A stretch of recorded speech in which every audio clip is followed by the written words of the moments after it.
3월 12일 금요일 아침입니다. 오늘도 마태복음 말씀을 통해서 하나님과 동행할 수 있는 하루가 되길 진심으로 축복합니다.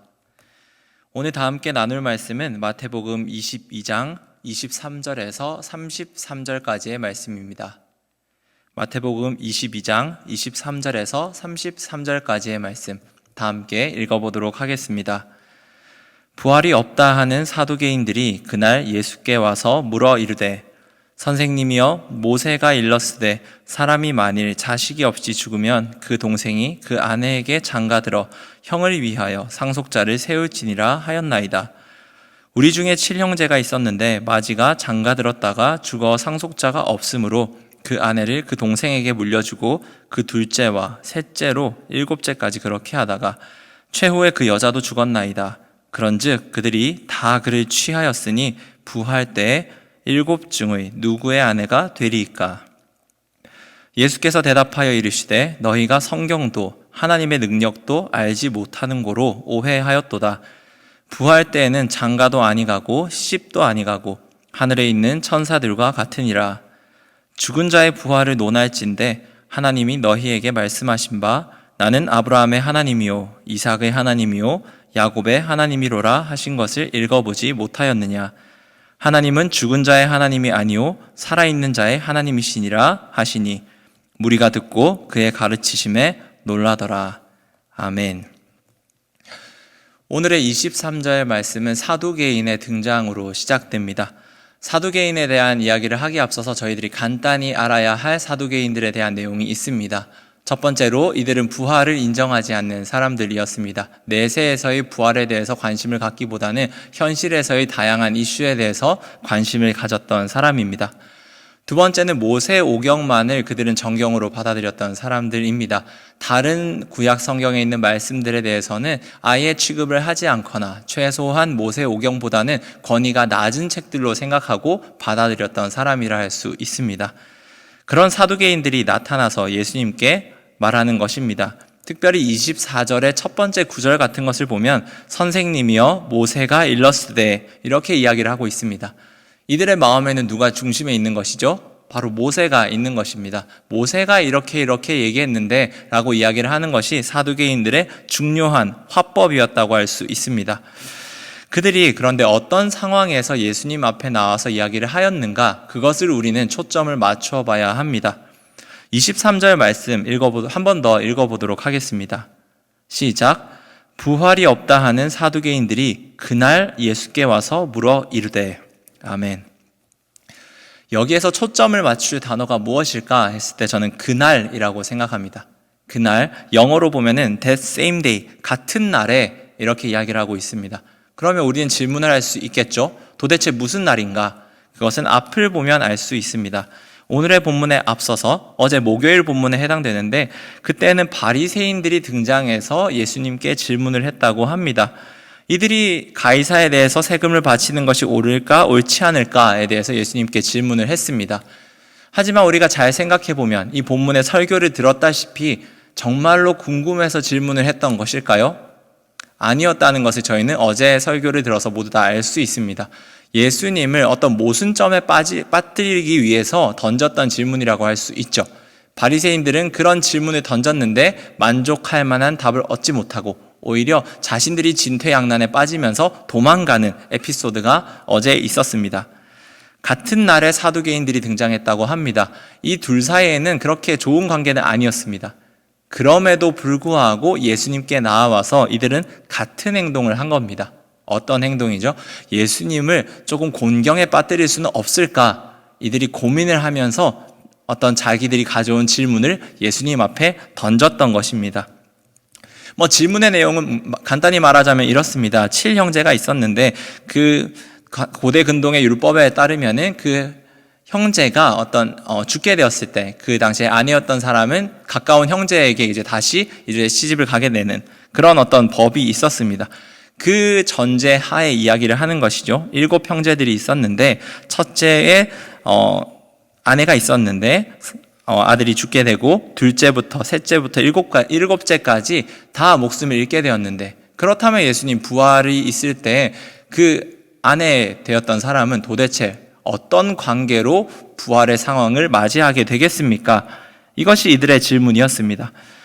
하지만 우리는 이 맥락을 살펴보면 모두가 알 수 있습니다. 이들이 정말로 궁금해서 물었던 것일까요?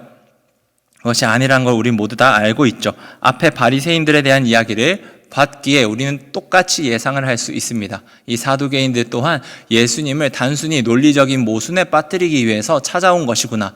정작 예수님께서 알려주고자 하는 지식들, 부활에 대한 아름다움, 어떤 신비를 알고자 하는 마음이 전혀 없다는 것을 우리는 본문의 상황상 모두가 다 알고 있습니다. 예수님은 이에 대해서 말씀하십니다. 어떻게 말씀하십니까? 29절 말씀을 읽어보도록 하겠습니다. 29절입니다.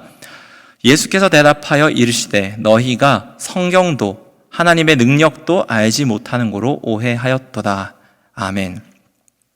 예수님께서는 한 번에 정리를 하십니다. 너희가 오해를 하는 것이 있는데 두 가지를 오해하고 있다. 그것은 무엇인가? 첫 번째는 성경을 오해하고 있다. 너희들이 지금 부활에 대해서 이렇게 이야기를 하고 생각을 가지고 나와왔지만 정작 너희들은 성경이 말하는 부활에 대해서 아무것도 알지 못하고 있다. 예수님께서는 말씀하십니다. 두 번째는 무엇을 말씀하십니까? 하나님의 능력에 대해서 너희들이 알지 못하고 있다. 이야기를 합니다. 인간의 입장에서 부활을 생각하고 받아들이는다는 것은 쉬운 일은 아닙니다. 저희들에게 있어서도 마찬가지죠. 하지만 저희들이 이해를 하지 못한다고 해서 하나님이 못하신다고 생각하는 것은 우리의 오산이고 하나님에 대한 오해라고 할 수 있습니다.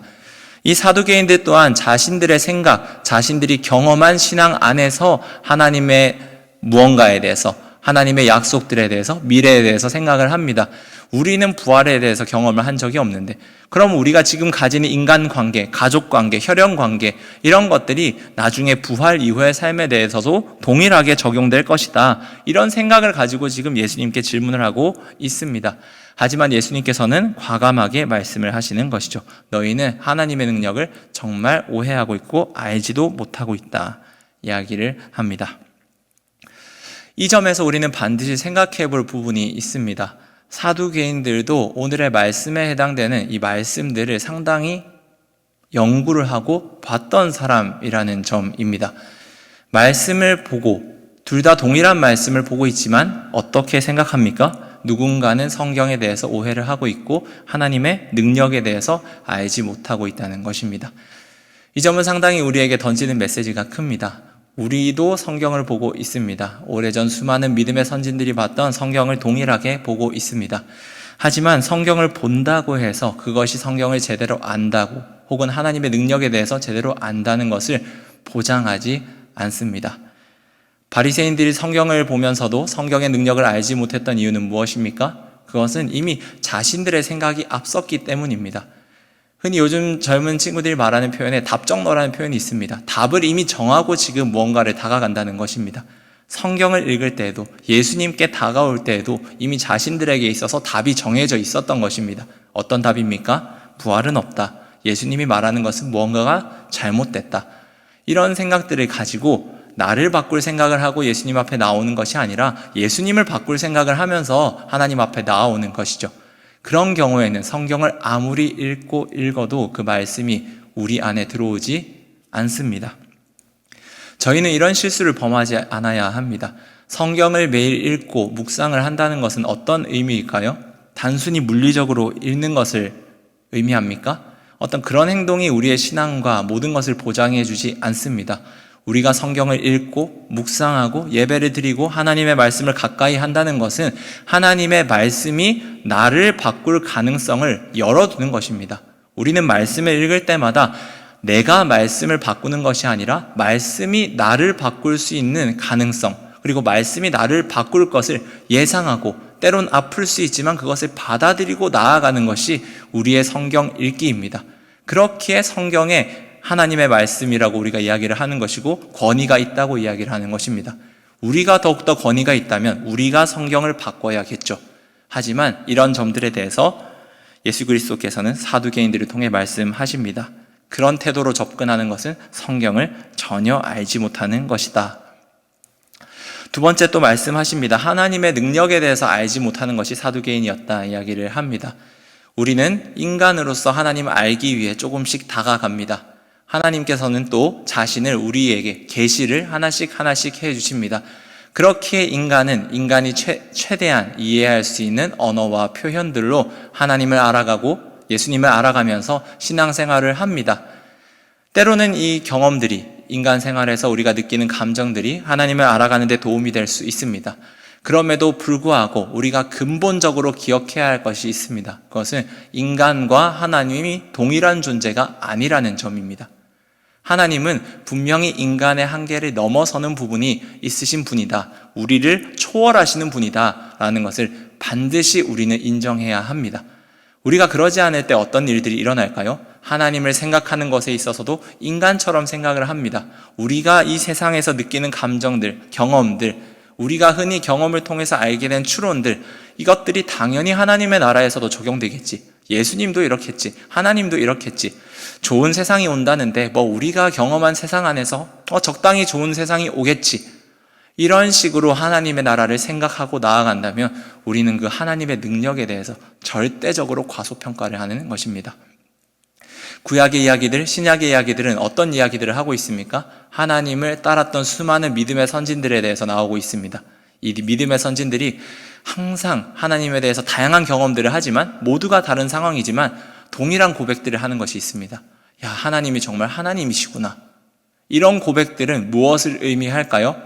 내가 가지고 있었던 생각, 한계, 감정들, 이 모든 것들을 하나님께서 넘어서서 일하시는 분이구나 라는 것을 깨닫는 고백이 바로 주님, 정말 하나님이십니다. 이런 고백들인 것입니다. 그 고백들이 우리 성경에 곳곳에 나타나 있지 않습니까? 이런 이야기들은 모두 다 하나님이야말로 우리의 생각과 우리의 감정, 우리의 경험을 뛰어넘는 분이다 라는 것을 알려주십니다. 사랑하는 광장교회 성도 여러분, 이 사둔교인들이 범했던 실수를 범하지 않는 저희들이 되길 진심으로 축복합니다. 날마다 성경에 대해서 더욱더 알아갈 수 있고 하나님의 능력에 대해서도 더욱더 알아갈 수 있는 우리 모두가 되길 진심으로 축복합니다. 계속해서 말씀을 보겠습니다. 31절부터 32절까지의 말씀을 읽어보도록 하겠습니다. 시작. 죽은 자의 부활을 논할진대 하나님이 너희에게 말씀하신 바 나는 아브라함의 하나님이요 이삭의 하나님이요 야곱의 하나님이로라 하신 것을 읽어보지 못하였느냐. 하나님은 죽은 자의 하나님이 아니요 살아있는 자의 하나님이시니라 하시니. 아멘. 예수님께서는 이 사두개인들에 대해서 반박을 하십니다. 특별히 출애굽기 3장에 있는 말씀을 가지고 이들에게 반박을 하십니다. 왜 출애굽기 3장이었을까요? 이 장면은 하나님께서 모세를 통해서 계시하신 하나님에 대한 이야기입니다. 모세가 그 떨기나무 앞에 있을 때, 불 붙는 떨기나무 앞에서 하나님의 계시를 경험하게 됩니다. 그 가운데 하나님께서 말씀하셨던 이야기가 나는 아브라함의 하나님이요 이삭의 하나님이요 야곱의 하나님이로다 하는 이야기가 출애굽기에 나옵니다. 그렇게도 사두개인이 경전으로 여기는 그 모세 오경의 일부에 해당하는 이 출애굽기의 말씀, 모세에게 하셨던 하나님의 말씀을 가지고 예수님은 반박을 하십니다. 이 내용에 대해서 정확하게 해석하기에는 약간 무리가 있습니다. 학자들마다 견해가 상당히 다양합니다. 일단 특징적인 것은 아브라함과 이삭과 야곱을 마치 그 과거의 어떤 하나님이 아니라 지금 현재에도 역사하고 있는 하나님으로 지금 글을 적고 있다는 것이 우리가 특별히 주목해 볼 만한 점입니다. 아브라함과 이삭과 야곱의 하나님께서 그 과거의 그들의 삶을 통해 이끄셨을 뿐만 아니라 마치 지금도 살아 역사하시는 하나님이라는 것처럼 누군가는 이야기하기를 마치 지금 아브라함과 이삭과 야곱이 부활의 어떤 언약에 참여하고 있는 것처럼 보이는 것처럼 해석을 하는 사람들도 있습니다. 어쨌든 말하고 싶은 바가 무엇일까요? 하나님이야말로 지금 살아있는 자의 하나님이다 이야기를 하고 있습니다. 죽음이라는 것, 인간에게 한계가 지어진 것들을 넘어서서 일하시는 모든 살아있는 자의 하나님이야말로 우리가 믿는 하나님이지 않느냐라고 사두개인들에게 반문을 하십니다. 오늘 뒷부분의 말씀 확실히 생명의 하나님에 대해서 이야기를 하고 있습니다. 우리가 신약까지 정경으로 받아들이고 있는 우리는 더욱더 이 부활 소망이 어떠한 것인지 더욱더 가깝게 느끼고 알고 있습니다. 왜 그렇습니까? 예수님께서 우리를 위해 십자가를 지고 돌아가신 것, 그리고 사흘째 부활하신 그 이야기를 알고 있는 우리의 입장에서는 예수님의 부활 소망이 이런 것이구나 라는 것을 우리는 모두 다 알고 있습니다. 우리가 바라봐야 할 것이 바로 이 산자의, 살아있는 자의 하나님을 믿는 신앙입니다. 부활 이후의 때를 바라보면서 정말 그 내세, 우리 죽음 이후에 얼마나 아름다운 일들이 우리에게 계획되어 있는지, 우리의 경험과 한계로 봤을 때는 뭔가 아직 가늠할 수 없지만, 잘 이해할 수는 없지만 분명히 하나님께서는 이것을 넘어서는 아름다운 일들을 계획하고 계실 것이다. 예수님을 몸을 통해서 우리에게 보여주셨다라는 이 믿음을 가지고 살아가는 우리가 되면 좋겠습니다. 특별히 사순절 기간 예수 그리스도의 고난에 대해서 많이 묵상하고 있는데, 이 고통과 고난 그리고 그 이후에 다가올 부활의 영광에 대해서 우리가 함께 기쁜 마음으로 동참하며 오늘 하루를 보낼 수 있는 저와 여러분이 되길 진심으로 축복합니다. 기도하겠습니다. 하나님 아버지, 사두개인들과의 논쟁을 통해서 오늘 예수님의 부활 소망에 대해서 다시금 살펴봅니다. 사두개인들은 이미 자신들의 신앙에 대해서 모든 것들을 확신하고 오히려 예수님을 바꿀 생각으로 나아왔습니다. 그리고 부활에 대한 주제들에 대해서 던졌을 때 예수님께서는 이들에 대해서 너희들은 성경도 알지 못하고 하나님의 능력에 대해서도 알지 못한다고 말씀하셨습니다. 주님, 우리가 같은 말씀을 보면서도 이 사두개인이 범했던 우를 범하지 않기를 소망합니다. 말씀을 읽을 때 말씀을 변화시키는 것이 아니라 내가 바뀔 것을 기대하는 마음으로 말씀을 보게 하여 주시고, 우리의 경험을 통해서 하나님 앞에 나아가지만 우리의 경험보다 크신 하나님을 기대하며 하루하루를 살아갈 수 있는 우리 모두가 되게 하여 주옵소서.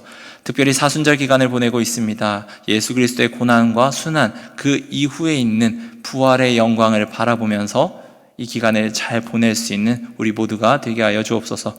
이 모든 말씀 예수님의 이름으로 기도드립니다. 아멘.